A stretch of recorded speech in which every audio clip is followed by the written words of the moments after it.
Simon Fleury, mais c'est fou, quel scandale. Lui qui est protégé par le duc de Candale. Avez-vous un patron? Non. Un protecteur? Non. Quoi, pas un grand seigneur pour couvrir de son nom? Non, et je dis 2 fois, faut-il donc que je triste? Non, pas le protecteur, mais une protectrice. Bon, tournez les talons maintenant. Mais... Tournez! Dites-moi, pourquoi vous regardez mon nez? Moi? Qu'a-t-il d'étonnant? Votre grâce se trompe. Est-il molle et ballant, monsieur, comme une trompe? Mais d'y porter les yeux, j'avais su me garder. Et pourquoi, s'il vous plaît, ne pas le regarder? J'avais... Il vous dégoûte, alors? Monsieur! Malsaine vous semble sa couleur? Monsieur! Sa forme obscène? Pas du tout. Pourquoi donc prendre un air dénigrant? Peut-être que monsieur le trouve un peu trop grand? Je le trouve petit, tout petit, minuscule. Hein? Comment? M'accuser d'un pareil ridicule petit, mon nez? Oh là! Ciel! Énorme, mon nez! Ville Camus, Saucamard, tête plate. Apprenez que je m'enorgueillis d'un pareil appendice, attendu qu'un grand nez est proprement l'indice d'un homme affable, bon, courtois, spirituel, libéral, courageux, tel que je suis, et tel qu'il vous est interdit à jamais de vous croire, déplorable maraud. Car la face sans gloire que va chercher ma main en haut de votre col est aussi dénuée de fierté, d'envol, de lyrisme, de pittoresque, d'étincelles, de somptuosité, de nez, enfin, que celle que va chercher ma botte au bas de votre dos. Au secours! À la garde! Avis donc au badaud qui trouverait plaisant mon milieu de visage. Et si le plaisantin est noble, mon usage est de lui mettre, avant de le laisser s'enfuir, par devant, et plus haut, du fer, et non du cuir. Mais à la fin, il nous ennuie. Fanfaronne. Alors, personne ne va donc lui répondre. Sonne. Attendez, je vais lui lancer un de ses traits. Vous! Vous avez un nez. Un nez. Très grand. Très. Ah! C'est tout? Oui.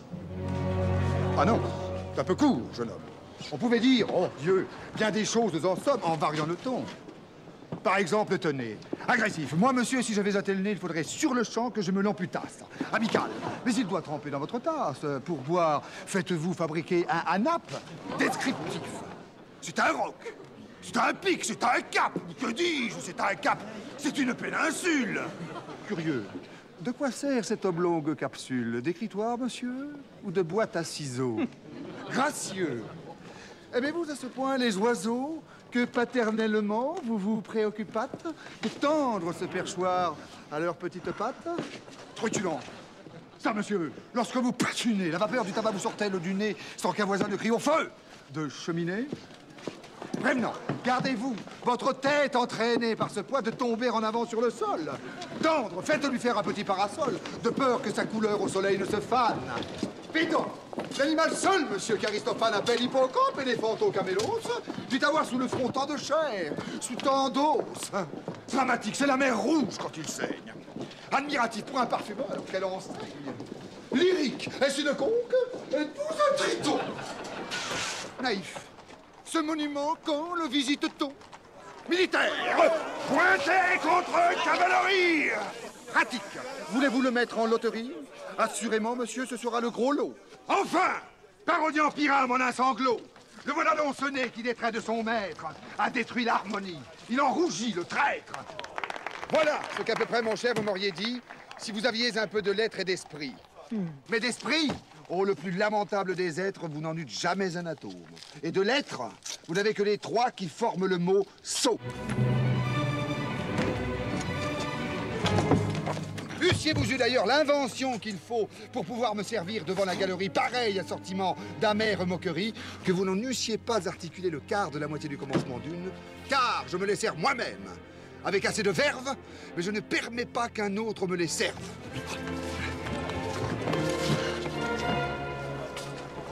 Va le faire, mais laissez donc. Ces grands airs arrogants. Un hobereau qui n'a même pas de gants. Qui sort son ruban, son bouffette, son ganse. Moi, c'est moralement que j'ai mes élégances. Je ne sortirai pas avec par négligence un affront pas très bien lavé, la conscience jaune encore de sommeil dans le coin de son œil, un honneur chiffonné, des scrupules en deuil, mais je marche sans rien sur moi qui ne reluise, empanaché d'indépendance et de franchise. Il suffit! Je n'ai pas de gants, la belle affaire. Il m'en restait un seul, d'une très vieille paire, lequel m'était d'ailleurs encore fort importun. Je l'ai laissé dans la figure de quelqu'un. Maraud, faquin, butor de pieds plats ridicule. Ah, et moi, Cyrano Savinien, Hercule de Bergerac. Bouffon. Aïe! Qu'est-ce encore qu'il dit? Il faut la remuer, car elle s'engourdit. Ce que c'est que de la laisser inoccupée. Aïe! Qu'avez-vous? J'ai des fourmis dans mon épée. Soit. Elle aime ce bruit presque passionnément. Poète. Oui, monsieur poète. Et tellement qu'en ferraillant, je vais, hop, à l'improvisade, vous composer une ballade. Une balade. Et vous touchez, monsieur, au dernier vers. Non. Non?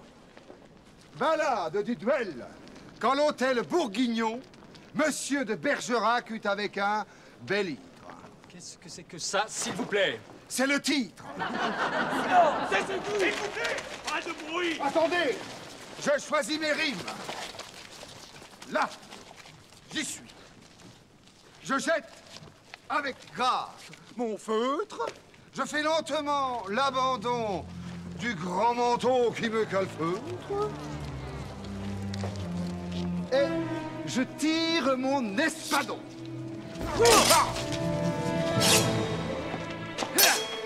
Élégant comme Céladon, agile comme Scaramouche. Je vous préviens, cher Myrmidon, qu'à la fin de l'envoi, je touche.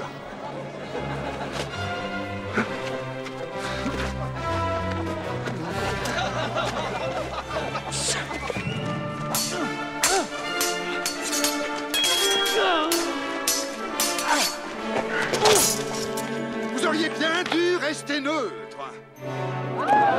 Où vais-je vous larder, dindon? Dans le flanc, sous votre main eutre, au cœur, sous votre bleu cordon. Les coquilles teintes. Ding dong. À point de voltige, une mouche. Décidément, c'est au bedon qu'à la fin de l'envoi, je touche. Il me manque une rime en neutre. On paye plus blanc qu'un bidon, c'est pour me fournir le mot bleutre. Tac, je pars la pointe, donc vous espériez me faire don. J'ouvre la ligne, je la bouche. Tiens bien ta broche, Laridon, à la fin de l'envoi, je touche. Envoie. Se demande à Dieu pardon, je carte du pied. J'escarmouche, je coupe, je craque. Et là, à la fin de l'envoi, je touche.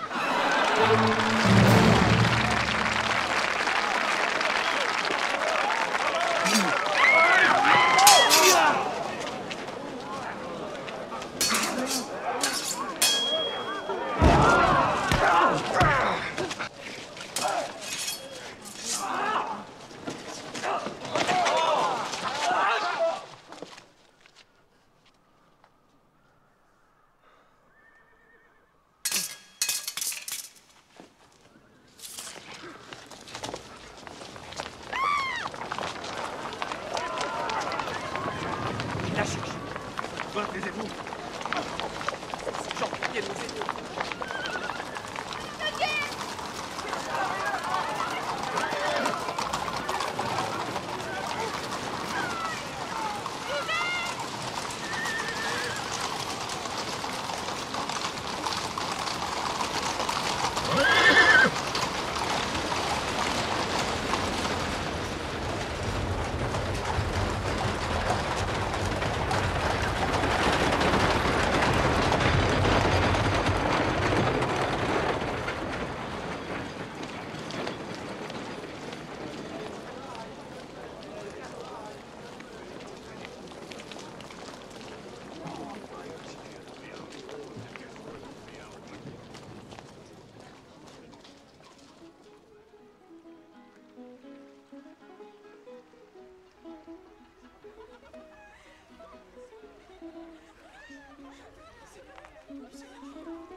Mais où te mènera la façon dont tu vis?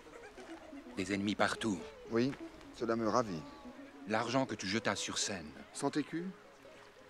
C'est le bien que j'avais. En un soir, il vécut. Pour vivre maintenant, alors? Rien ne me reste. Jeter ce sac, quelle sottise. Mais quel geste! Quel système est le tien? J'errais dans un méandre. J'avais trop de partis, trop compliqués à prendre. J'ai pris... Lequel? Mais le plus simple de beaucoup.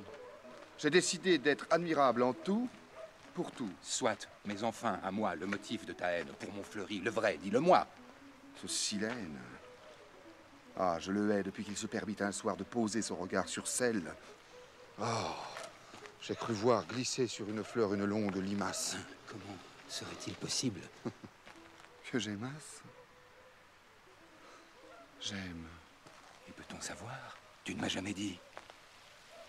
Qui j'aime? Réfléchis, voyons. Il m'interdit le rêve d'être aimé même par une laide. Ce n'est qui d'un quart d'heure en tout lieu me précède, alors moi j'aime qui?